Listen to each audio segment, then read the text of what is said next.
It's old-time hockey, the way you're supposed to play. You throw a little lumber if a guy gets in your way. You play like Gordie Howe or Eddie fucking Shore.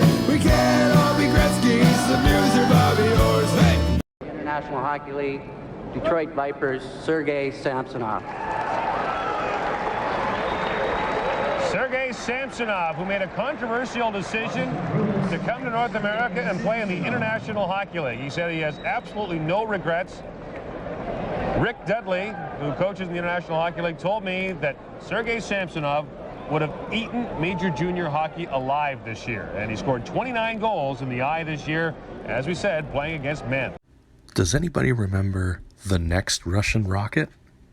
This is the story of Sergei Samsonov. Samsonov started his career playing in the Russian major leagues as a 16 and 17-year-old, where he would put up decent numbers, but it wasn't until 96-97 where he joined the Detroit Vipers of the IHL, and as an 18-year-old, played 73 games, scored 29 goals, and got 35 assists for 64 points, also winning the IHL's Rookie of the Year. This would catch attention of scouts around the NHL, and he was already being heralded as the next Russian rocket after fellow countryman Pavel Bure. It was to the Boston Bruins' surprise that Samsonov was still available as the 8th overall pick in the 97 draft, even after Boston drafting Joe Thornton first overall. Samsonov would make the transition right away to the NHL, whereas Joe Thornton would take a further year seasoning in the juniors.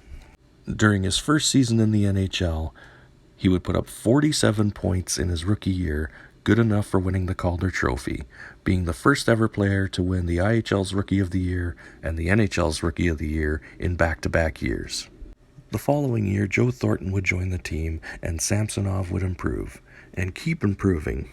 His best season came in 2000-2001, where he would play 82 games, scoring 29 goals, 46 assists, for 75 points, making his first and only NHL All-Star appearance.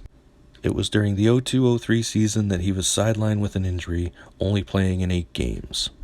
He would bounce back the following year, but his production had dropped significantly. During the 04-05 lockout, he would return to Russia to play for Moscow Dynamo and win the Russian League Championship. After the lockout, he would return to Boston and put up decent numbers in the first half of the season, but despite that, he was traded away to the Edmonton Oilers. He would finish out the remaining 19 games of the season, scoring 5 goals and 11 assists for 16 points, and was part of the amazing playoff run in 2006 where Edmonton went all the way to the Cup. Samsonov would play in 24 playoff games, scoring 4 times and getting 11 assists for 15 points. For some reason, Edmonton chose not to re-sign him, and he signed with the Montreal Canadiens. He would have a lackluster year in Montreal, scoring only 26 points in 63 games. Montreal would place him on waivers at the end of the year, and he chose not to resign, instead signing with the Chicago Blackhawks. He would play a handful of games in Chicago until he was reassigned to the Rockford Ice Hogs of the AHL, where he was then picked up on waivers by the Carolina Hurricanes. He would play 3 full seasons in Carolina, almost getting back to his form as he did in Boston, with his first full year in Carolina playing 81 games, scoring 16 goals for 48 points. His production would decline over the next 2 years, but still was a solid player to have. During the 2010-11 season, he was traded to the Florida Panthers, but only appeared in 20 games, scoring 3 goals and 11 assists for 14 points.